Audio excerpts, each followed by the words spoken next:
Buenas tardes, buenos días. Bienvenidos a nuestro programa. Estamos entrando un poco tarde por circunstancias ajenas, causas ajenas a nuestra voluntad.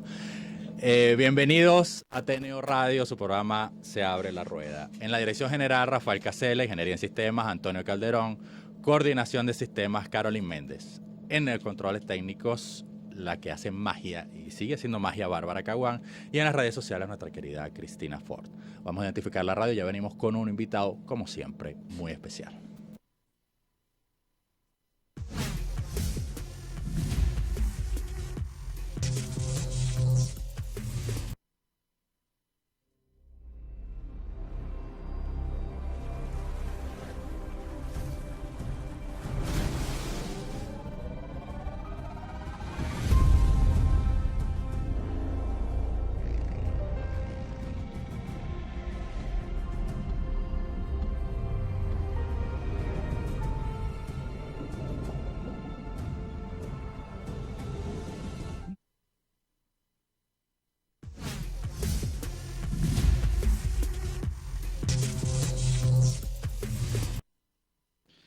Nuevamente bienvenidos a Se Abre la Rueda.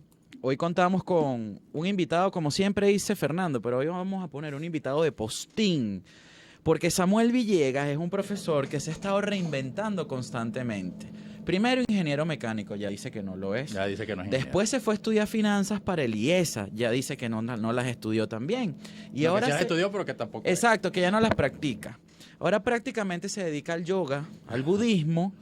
Y dice que iba por la energía cuántica, la física cuántica, la Kabbalah, este tipo de cosas. Y al final de la historia se define, primera vez que escucho esto, como un innovador social. Samuel en algún momento de su vida fue mi profesor.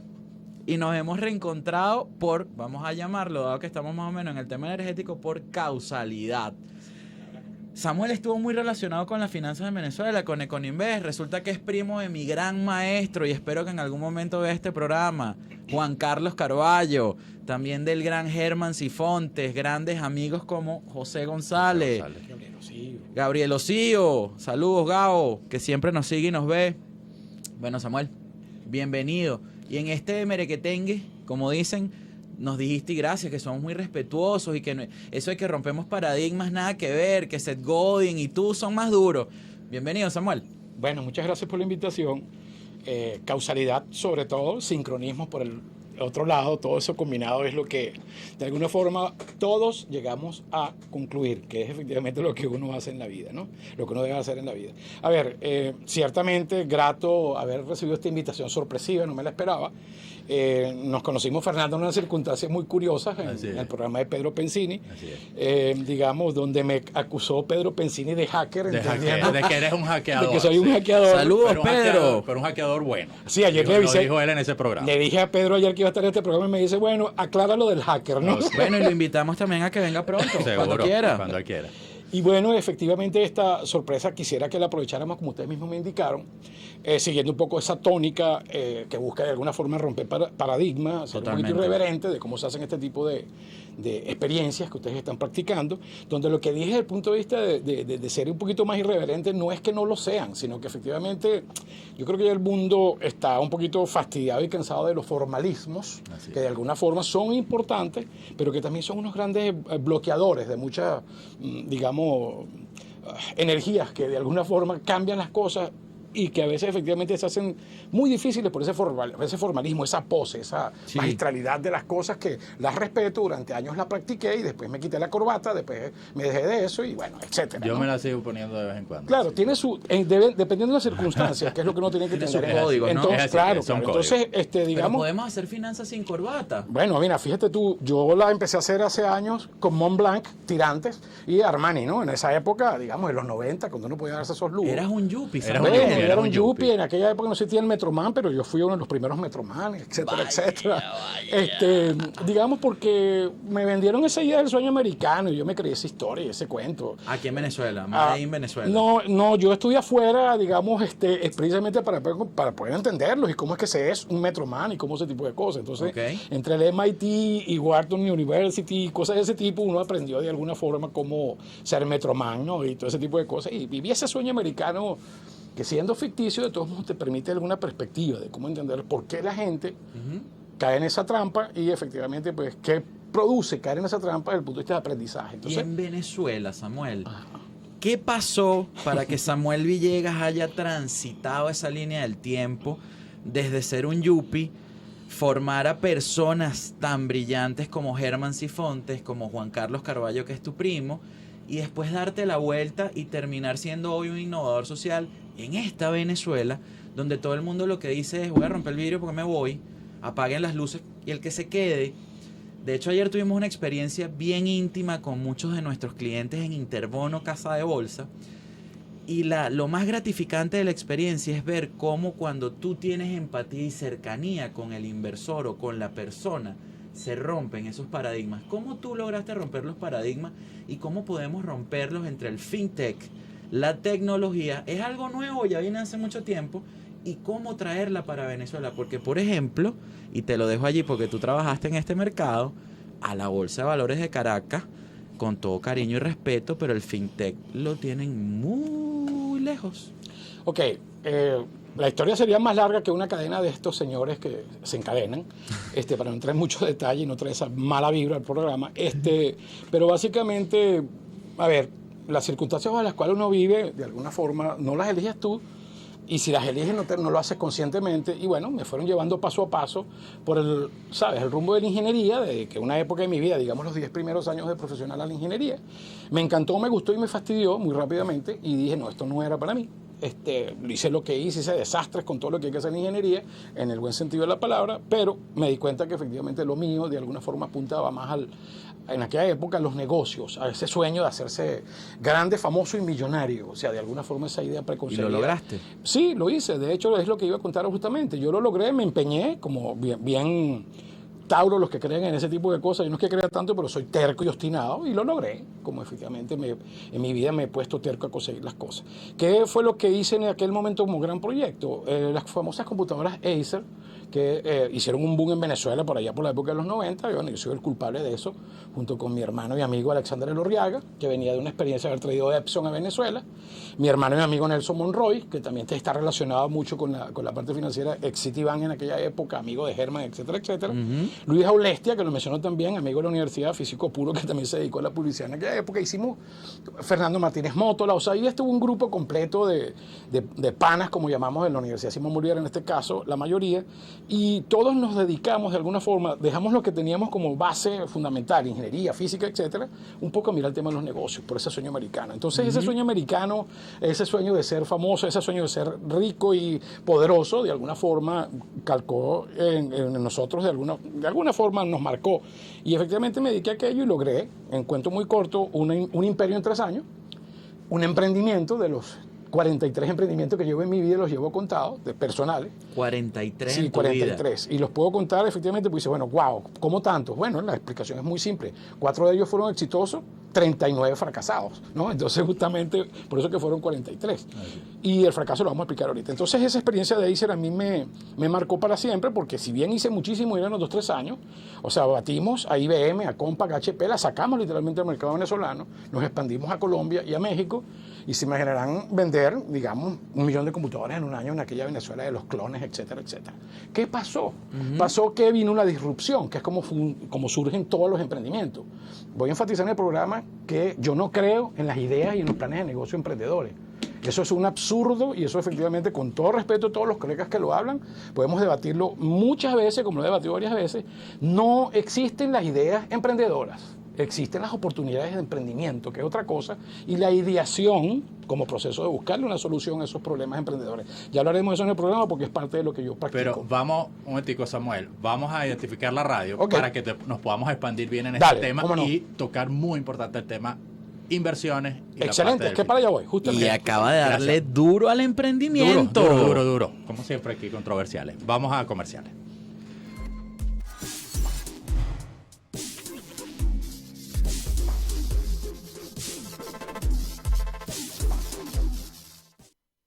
Inicio del espacio publicitario.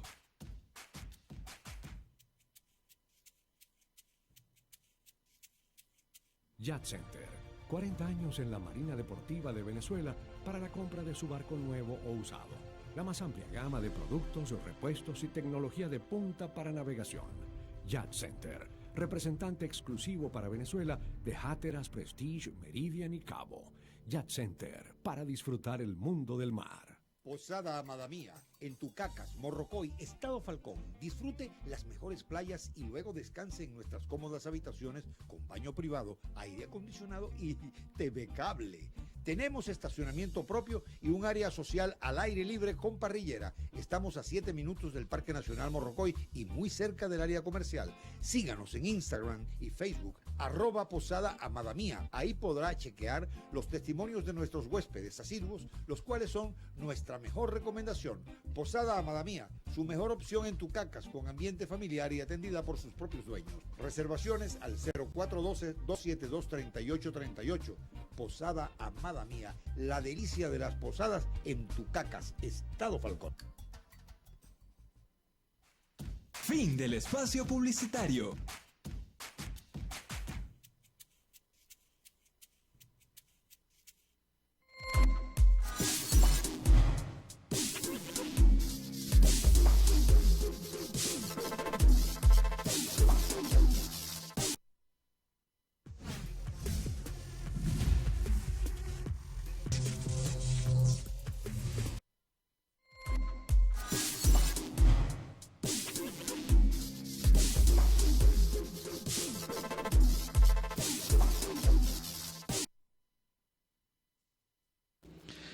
Y continuamos con nuestro Se Abre la Rueda gracias a nuestros patrocinantes Traqui, Mineros de Guayana y Ciudad Mineros, la única ciudad deportiva de alto rendimiento en Venezuela. Samuel, has dado ya duro aquí, disrupción, no existen las ideas emprendedoras. Y ahí nos quedamos. Correcto. ¿Cómo nos las llevamos a la finanza y cómo nos las llevamos a las finanzas en Venezuela, al mundo bursátil en Venezuela? Voy para allá cerrando el ciclo de que no cerré en la primera parte y la primera pregunta. Mi historia entonces en la finanza arranca cuando fracaso efectivamente en la crisis del Banco Latino.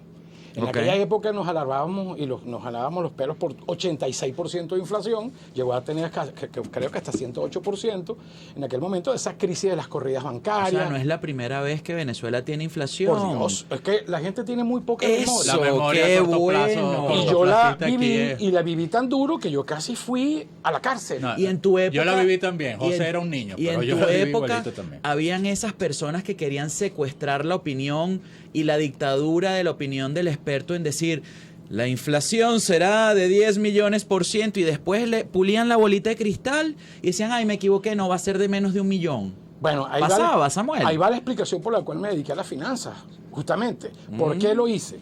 Porque efectivamente yo había hecho un posgrado en la Universidad Central, que fue lo primero, en economía, porque me llamaba la atención, pero eso fue cosas de curiosidad. Y me fue muy bien, chéverísimo, por ahí por el año 84. Cuando surge esta crisis del Banco Latino, como tú bien lo has dicho, y podemos comentar que la gente tiene poca memoria, amigos cruzados como Pedro Palma, de los cuales aprendí muchísimo, y otros economistas de su época y de su generación, eran los que tenían las bolas de cristal en aquel momento. Eran los guarinos de aquella época. ¡No! Ya Pedro se le heredó a otro. No, vale, ya lo sé. Entonces, en aquella época yo también tuve un pasaje en mi vida por Fogade, con Cristina Rodríguez, con una cantidad de personalidades de aquellas épocas, efectivamente, donde aprendí muchas cosas de cómo realmente es el tema de la política monetaria, lo que significa realmente la inflación en términos del dinero circulante, etcétera, etcétera. Y ese fenómeno del Banco Latino marcó, efectivamente, de alguna manera, la manera como los empresarios venezolanos lo deberíamos haber entendido y entender en adelante lo que es una disrupción. Y lo que efectivamente los emprendedores, si efectivamente pues lo toman por el camino de entender que gerenciar un negocio, digamos, es la clave del emprendimiento, no otra cosa, pues bueno, se preocupan por las finanzas, que es tu pregunta y la pregunta de ustedes insistentemente. No es la única cosa, pero es crucial entender las finanzas para poder hacer cualquier negocio y emprender. Entonces, en aquel momento me dediqué a aquello, me metí en el IESA, conocía que fue la generación de Gustavo García, Miguel Rodríguez, Hugo Faría, o sea, yo tuve efectivamente el privilegio de tener efectivamente clase con estos señores, me llevaron a conocer a Milton Miller, yo conocí a Copland, o sea, realmente fue un mundo de aquella Venezuela donde tú tenías oportunidad de aprender muchísimas cosas. Y aprendí, como tal, muchísimas cosas. Tanto así que digamos, colaboré al principio con Germán Sifonte y Juan Carlos Carballo a hacer lo que ellos después crearon como un imperio con Invest. Ahí después hicimos un proyecto muy grande del primer CRM para un banco y una casa de bolsa. La mejor casa de bolsa Correcto. que ha existido en Venezuela, Bueno, y por Dios. nunca pararé de decir. Bueno, ¿y por qué efectivamente la atacaron y la destruyeron? Eso es otro tema. Eso Eso es lo otro hablar tema. con Eso Germán, es con otro Gabriel y con Juan Carlos, no conmigo. Yo tengo una visión tangencial del problema. Entonces, ahí fue la razón por la cual me metí a la finanza. Y efectivamente ya con eso me expliqué por qué yo fracasé en otros emprendimientos y por qué tuve éxito hasta donde lo tuve, que hay que entender bien qué significa ese éxito emprendedor, qué es el éxito y cuánto dura el éxito. Entonces es un poco para cerrar ese ciclo. Ahora, la pregunta insistente de ustedes, y es la que efectivamente cualquier persona se hace, ¿no? Ok, no basta con decir, como yo lo he escuchado en los programas de ustedes, y en tantos programas y en tantas opiniones, todas muy bien fundamentadas. Gracias por vernos. No, vale, claro que sí. Gracias y escucharnos. Y ahora con más intención porque me invitaron. Entonces, ver tantas personalidades, digamos, de alguna forma realmente preocupadas por este país, en serio, porque hay personas que la toman mucho por moda, con todo respeto. Y proponiendo. Exacto, y buscando soluciones y quedándonos aquí, digamos, no porque no tenemos opciones, yo las tengo, pero estoy aquí por razones familiares. Y luchando efectivamente para proponer algo. Entonces, cuando yo digo, ¿qué podemos hacer efectivamente dentro de más que decir lo malo y lo imposible, y que es lo que está impidiendo que hagamos las cosas que ustedes en su programa han atacado, desde todo punto de vista, hiperinflación, inflación en dólares, escasez de divisas? Sí existe la inflación en dólares, Pero Samuel. por Dios, ¡Ay! ¿cómo no va a existir? Ok, ese es tema de otro programa. Pero ¿cómo va a existir? En 30 segundos, si tú transfieres los costos efectivamente de un país a otro, en una circunstancia como está Venezuela, claro que hay inflación. Pero no te dé miedo al debate, ¿o qué pasó? Nada más a mí me dieron duro por el No Twitter. vale, lo podemos dieron podemos por debatirlo defender. cuando quiera, entendiendo que la inflación es un fenómeno principalmente monetario. No lo vamos a ver Estamos punto de de vista acuerdo. fiscal, que es otra cosa. Exacto. Entonces, el caso es que de ahí en adelante me dediqué como tal ese tiempo a la finanza y descubrí que también las finanzas tienen sus predisposiciones y sus fórmulas condicionantes, y que tú también las puedes romper, y que tú efectivamente debes entender que la medición del riesgo y la manera como inviertes dinero y cómo haces un modelo de negocio no es la regla de... No está escrita en piedra. No son los modelos de Harvard, no es Peter Drucker, no es Michael Porter, no, hay muchas otras cosas, y más en los contextos como los latinoamericanos, y el caso particular de Venezuela, donde requieres de nuevas soluciones, de innovación. Samuel, ¿te parece que Venezuela no es un caso único en este? Bueno, siempre creo que lo ha sido, pero ¿cuál es tu opinión? ¿Venezuela es única en este momento, en este contexto? ¿Aplican esas teorías como una receta para hacer una torta? Bueno, en mi libro, que lo voy primero, pues, que voy a sacar de los 5 que tengo pendientes de los 5 años, justamente tengo que tocar el tema de cómo tú reconstruyes y replanificas un modelo de negocio de país. Eso es lo que trata el libro que voy a lanzar. Y la perspectiva de los modelos de negocio aplicadas a la reconstrucción de un país, que si Venezuela es un ejemplo único, miren, debatible 100% si quieres decir si es único o no, pero es el único país en el mundo que fue multimillonario, que derrochó dinero, que, digamos, fue un ícono referencial mundial, específicamente de lo que podía ser una Latinoamérica repotenciada, y ahora es efectivamente, junto con Nigeria, el país más pobre del mundo. Y no siempre fuimos un país pobre con recursos ricos. Eso es otra cosa. Exacto. Es decir, definamos pobreza y quizás tenemos que definir un poquito más la pobreza. Este programa tiene que tener más tiempo y Samuel tiene que volver a venir porque esto es muy interesante. Vamos a aprovechar que tenemos. ¿Cómo se aplica? Pero qué ¿Cómo ácido se estás aplica- hoy, cómo se ¿dormiste aplica- bien? Sí, bastante bien. Ah, gracias. ok. ¿Cómo se aplica la tecnología en todo este escenario? Ok. A ver, la ¿Y tecnología... a dónde podemos llegar? O sea, en Venezuela vivimos escuchando, y de alguna manera lo decimos todos, aquí tenemos poco acceso a la tecnología, el internet nos sirve, los recursos monetarios, financieros cada día son menores. Pero temas como la cripto se ha vuelto muy sexy, Exactamente. más la bolsa no lo ha sido. Exactamente. Y qué chévere tener chévere, o sea, mismo modismo, o sea, Sí.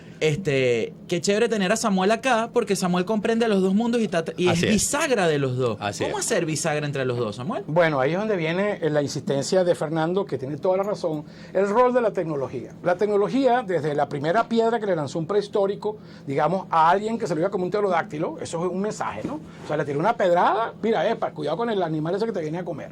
Y las primer Facebook fueron las cavernas, pues ellos pintaban ahí, en las paredes de las cavernas, ese era el primer muro de Facebook. O sea, ¿la tecnología qué es? Es la extensión efectivamente de las limitaciones que uno tiene como cuerpo físico, como cuerpo humano. Y las telecomunicaciones es un ejemplo extraordinario de esto. O sea, si efectivamente no entendemos la tecnología como una extensión, no como un fin, ni siquiera como un medio, como una extensión de las limitaciones del ser humano, pues bueno, vamos a terminar creyendo que la solución radica en la tecnología per se y nos condiciona la vida, como está efectivamente ocurriendo, que cada vez que los grandes poderosos de la tecnología sacan algo, nos los inculcan como la forma de hacer las cosas. ¿El mejor ejemplo? Todos los ejemplos que tú quieras, el celular, la computadora, las redes sociales, los programas, el fintech, vamos a caer en el tema, la criptomoneda, el bitcoin, etcétera. Todo eso son, digamos, propuestas con muchísimo interés particular detrás de ella. Es decir, eso es parte de la dominación y el ejercicio del poder, como decía Alvin Toffler. O sea, esa tercera ola de Alvin Toffler va por la cuarta o la quinta ola ya. Correcto. Y ya no es un tema de dinero, ya no es un tema ni siquiera como que la información, que es el poder. No. Ajá. La tecnología, efectivamente, como medio de inculcar modismos o modalidades, efectivamente, de vida, de cómo tú te correlacionas virtual o presencialmente. Ese es un fenómeno que otro programa más no ha sido muy... No, yo me dedico 14 horas a esto y efectivamente cada vez entiendo menos lo que implica sociológicamente el tema de la comunicación virtual, el selfie, toda esta cantidad de cosas que están ocurriendo. La verdad o la mentira en Internet, cómo se juega efectivamente y se altera la noticia. Claro. Que mueves las finanzas. Y a mueves través las de- finanzas, yo para mueves allá. los ¿Qué mercados. significa? Tú mueves el mercado con un tuit. Claro. El mercado con un tweet mal puesto. No entra en tecnicismo el famoso signaling financiero, que tú Exacto. manejas, efectivamente impacta los mercados con información. Por Dios, ¿qué es lo que, con todo respeto, qué es lo que efectivamente hace que fluctúe la moneda en cualquier país, para no entrar en el caso del dólar como tal, de Venezuela? Lo que hace efectivamente moverles es la información más que otra cosa, no los desequilibrios macroeconómicos que tienen su impacto, pero sí la información. como tú la Prevalece la manejas. información y el impacto inmediato es Entonces, las definitivamente la tecnologías, en este caso de información, que es tu pregunta insistente, son la clave del manejo de todas las partes de lo que se llama arbitraje en finanzas, de cómo tú decides efectivamente tomar una decisión financiera. O sea que con el fintech, Voy para allá. Y entonces, el fintech como tal es finanzas y tecnología. Vamos a de una vez desmitificar, fintech es finanzas más tecnología es fintech, básicamente. Y las tecnologías siempre han estado allá. Allí, más o menos avanzada, fintech siempre existió. Entonces, desde la primera calculadora de Abacus hasta ahorita, que tú ves Big Data y todo el blockchain y todo ese tipo de cosas, siempre ha estado allí el fintech. Pero la moda, volvemos otra vez, conviene porque vendes libros, vendes cursos, vendes herramientas, haces temas de programas de radio hablando del fintech y la gente Así dice, es. ¿qué es eso? todo eso lo hacemos, ¿ah? Todo eso lo Es que lo hacemos, estoy haciendo y exactamente. diciendo, pues me encanta mandarme este mensaje. No, es que por cierto, Justamente. bienvenido hoy a un nuevo patrocinante, el Instituto Avanzado de Finanzas IAF, Wow. donde Samuel será facilitador, ya el señor Serrano lo es. Los dejé sin palabras, adelante. No, por tranquilo, favor. yo siempre Gracias cuando... por avisarme que hay un nuevo patrocinante, José. Estoy Guarina, trayendo a para la mitad del caja, programa. papá. Oye, qué bueno. La qué caja bueno. está sonando, mi rey. Espero. Siempre y cuando los amigos estén dispuestos a escuchar a alguien que después de tantos posgrados y maestrías en todo esto, lo que hace es tirarle piedras a todas las convencionalidades, No, pero y que hay que No, crearlo todo de nuevo, no hay ningún problema. Va por esa onda. El, Va esa el onda. acabar con las convenciones. Claro, entonces tecnología, fintech, para cerrar ese punto que ustedes lo apuntan. Tecnología como tal es un habilitador, llamémoslo así, de todo lo que uno tiene como limitaciones. Ya lo dije desde el punto de vista del cuerpo humano. La tecnología es un habilitador, no es un fin por sí mismo. Y es un habilitador que puede ser simplemente temporal, conveniente, inconveniente en otras circunstancias. Entonces, en el caso de la fintech, en este momento actual, que tanto se habla, de una vez aclaremos los conceptos mínimos básicos. Por favor, O sea, fintech, blockchain, Bitcoin. Vamos, por ejemplo, esas son tres cosas, y Big Data, que son las cuatro cosas que todo el mundo dice, bueno, ¿cómo se mastica esto y qué es lo que es la diferencia entre una y otra cosa? Fintech es cualquier tipo de tecnología, de transformación digital, de aplicación de tecnología para automatizar procesos alrededor de lo que significa la finanza. Okay. Eso ha existido toda la vida. O sea, todos los sistemas en aquel momento, por allá, por los 90, de ERP, de planificación de recursos empresariales, CRM, estructuras de datos, transacciones, portales de bancarios. O sea, Samuel, eso es que fintech.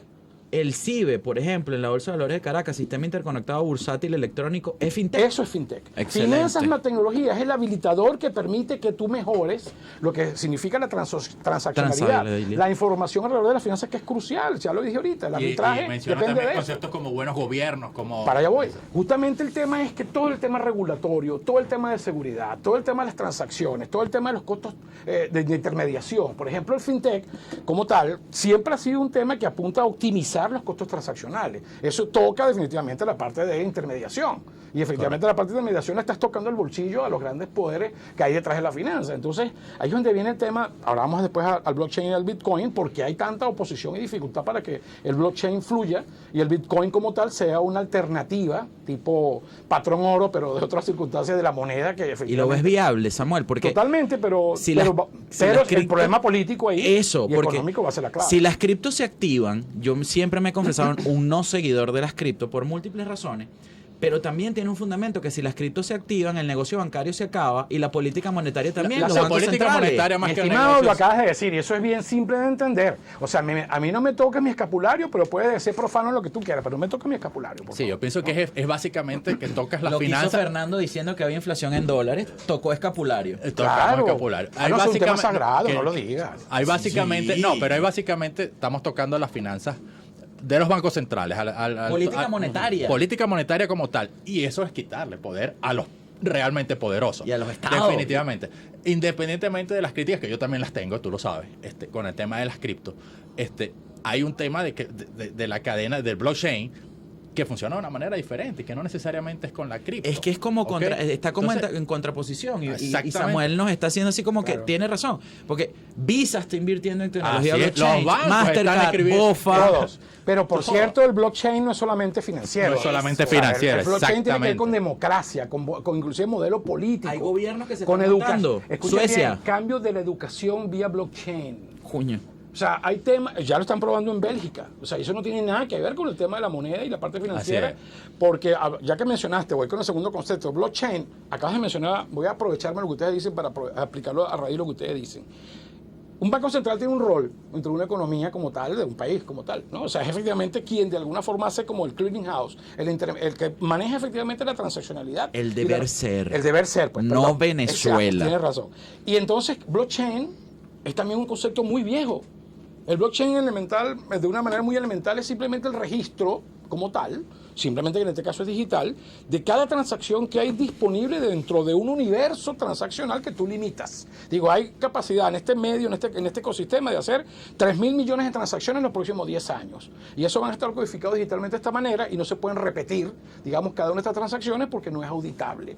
No sé si con esto queda claro lo que es un blockchain. Por lo tanto, eso sirve para moneda, para contratos, para muchísimas cosas que tienen que ver con el hecho de cómo votaciones, elecciones. Tanto como lo estoy diciendo como para la educación, y eliminas totalmente la intermediación, porque efectivamente está ahí público y abierto y auditable a todo el mundo. Tú serías un banco, Fernando un banco, Cristina un banco, todos seríamos un banco. Cada nodo, como se llama, es un banco, es un microbanco, es un clearing house, ¿cómo se llama? Una cámara de compensación. Un compensador que dice si va o no va a esa transacción. Exacto. ¿La utilizaste o no la utilizaste? ¿Cumple las reglas o no cumple las reglas? Eso es lo que es blockchain, pero automático y se autorregula. Entonces, oye, mira, modelos económicos, modelos políticos, modelos bancarios, intereses alrededor de la finanza, se desploman. Se desploman totalmente. La serie esta Mr. Robot, se la recomiendo, lo plantea clarito. O sea, veanla, es una serie que tiene ya como 7 años, 5 años, no sé cuántos años tiene. Y lo que trata es este tema, el hacking, el blockchain, y cómo efectivamente una democracia, en este caso Estados Unidos, cae gracias a que el blockchain de alguna forma impera desde lo subrepticio hasta la formalidad. Entonces lo que tú estás indicando, es ciencia ficción. Samuel, entonces lo que tú estás indicando es que el fintech, el blockchain y el iceberg o la punta que pueden ser las cripto, el Bitcoin, lo que sea. Genial. Eso es la visión. Es una representación de una democratización internacional de la finanza. Totalmente. Es que si nos hubiésemos puesto de acuerdo, no nos hubiésemos complementado. Exacto. Es importante, Fernando, lo que él acaba de decir. Grábenlo, por favor, y esto quedó grabado. Eso Me encantó cómo lo resumió. Me encantó cómo lo resumió. Gracias a todos. Besos para mí. Bueno, si tenías necesidad que te engordara el ego, aquí lo tienes. Pero Coño, bueno, Samuel, no tiene ese problema, ¿verdad? No tiene ese problema. Entonces, más bien vamos a desinflárselo. Entonces, el pico del iceberg como tal, como bien lo dijo, lo que todo el mundo ve es la criptomoneda. Y bien, Visa, Mastercard, etcétera, no se van a quedar atrás. Así es. Exacto. Entonces yo tengo que lanzarla antes de que efectivamente me mate mi negocio estructural, ¿no? Entonces, como tal, yo no puedo, y ahí viene la tecnología otra vez, y vuelvo otra vez con tu tecnología. O sea, ¿por qué la gente de Apple, por qué la gente de Google, por qué la gente de Facebook, en este caso que es otro modelo de negocio desde el punto de vista tecnológico, están empeñados en meterse en los medios de pago? Sí, y satanizaron a Facebook con la cripto, que dicen que no es una cripto. Hace 2 o 3 semanas que Zuckerberg la anunció. Así es. Y el mismo Trump, disculpa, o sea, salió diciendo casualmente que el tema de las cripto le parece un poquito como medio ilegal. Eso fue lo que dijo. O sea, no le parece que es un medio como para lavar ciertas cosas. Inmediatamente Legitimar, por favor. Como para señor legitimar, correcto. Serrano. Inmediatamente las acciones de Facebook se fueron al suelo y Facebook reconoció el golpe y tuvo que salir a decir, bueno, mire, vamos a poner orden y vamos a explicar bien lo que es esto y vamos a diferir un poquito el tema de nuestra Y ahí está el moneda. famoso signaling. Tú Pero abres va a la salir. boca y las cosas cambian, pues. Samuel, Exactamente. ¿y cómo se adaptan las bolsas al blockchain? Voy. Entonces, el punto, fíjate que una de las cosas más productivas y rentables en este instante, voy a empezar primero por el negocio de los seguros, que es justamente el tema de la siniestralidad Securtech. y todo el tema de las ciencias actuariales. Imagínense meterle un sistema de blockchain básicamente a todo lo que significa manejar un siniestro en un seguro y lo que significa manejar efectivamente todo el negocio, el modelo de negocio de los seguros, basados en blockchain. Entonces, cuando digo esto es porque son los negocios ahorita que están, como tú dices, en el piquito del iceberg como caliente, tema caliente. El tema de la moneda del Bitcoin es simplemente como tal un tema totalmente especulativo que viene jugando un juego como cualquier otra acción y cualquier otro commodity que de alguna manera tú juegas el juego de signaling, juegas el juego del inside information para de alguna forma mover dinero, digamos que no necesariamente está estructuralmente soportado. Entonces, ¿qué es lo que sucede en una casa de bolsa? ¿Qué es lo que hace una casa de bolsa, mi estimado? Intermediación de títulos valores, teóricamente hablando. Claro, ¿y qué diferencia tiene con un banco? Escuché un programa de ustedes, como el caso venezolano, que no tiene capacidad definitivamente de cumplir su rol. O sea, aquí los bancos dejaron de ser el medio de mover las transacciones de los pagos en un país. Los bancos como tal aquí son de adorno en este instante porque no tienen manera de sostenerse. No tienen manera de sostenerse. ¿Y cómo lo están allí? Por obligación, porque si no, efectivamente ahí se Pero tú también viviste, y ojo, no es lanzarle a nuestros amigos de la banca, porque la banca es necesaria y siempre lo digo, Así es. pero tú viviste cuando estuvimos relacionados, valga la cuña, aunque ya no existe la empresa por los momentos, cuando Econinvest se convirtió en un banco de inversión, una casa de bolsa más grande que un banco, y los bancos comenzaron a torpedear. Porque ¿cuál era el proyecto de Econinvest? Algo relacionado con FinTech, crear el banco de los menos favorecidos para las zonas populares de Venezuela. Tal cual, y Germán estaba empeñado en eso, todos ellos. Y trajimos al Premio Nobel de Economía el banquero de los pobres. Correcto. Y Yunis. y antes estaba Prajalat, que era el tema estaba de Prajalat, ajá. que fue profesor mío, tuve el honor también de nuevo profesor antes de que que se pasara. Entonces, pero volviendo al punto allí de qué es lo que pasa en una casa de bolsa y qué es lo que pasa efectivamente en ese nuevo rol general de la finanza. Bueno, y volviendo y empezando como que a redondear el mensaje para que tanta dispersión, la gente se lleve las píldoras que son. FinTech, tecnología en la finanza. Blockchain, una metodología de referenciales que se autorregulan para validar transacciones digitalmente.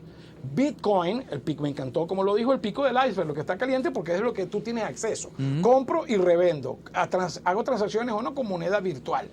¿Qué sigue después? El Big Data, para terminar de cerrar el punto, que es el potenciador tecnológico, de nuevo, el habilitador tecnológico que hace que el arbitraje y la oportunidad de tener información a tiempo en la cantidad correcta, tú la puedas digerir y analizar antes de lanzarla. Una cosa es que tú digas, qué sé yo, no voy a hablar de desastre, pero bueno, es la que se me viene a la mente. Bueno, se explotó un pozo X en tal sitio de petróleo. Epa, mosca, porque si no te escuchan en el mazo y después te vienen a buscar. Así es. No vaya a explotar un transformador. Pon Bueno, otro caso, una tubería de no agua te que es más preocupes, que si sencillo. eso pasa siempre será culpa del imperio. Entonces, básicamente, el caso es que el punto es, si pasa un evento disruptivo que te mueve las variables que están detrás de la macroeconomía, en este caso un país petrolero, inmediatamente la parte financiera responde, o sea, me ajusto inmediatamente. Mira, algo va a pasar, hago previsión. El riesgo, la probabilidad de riesgo, el impacto de riesgo, con esto se detona.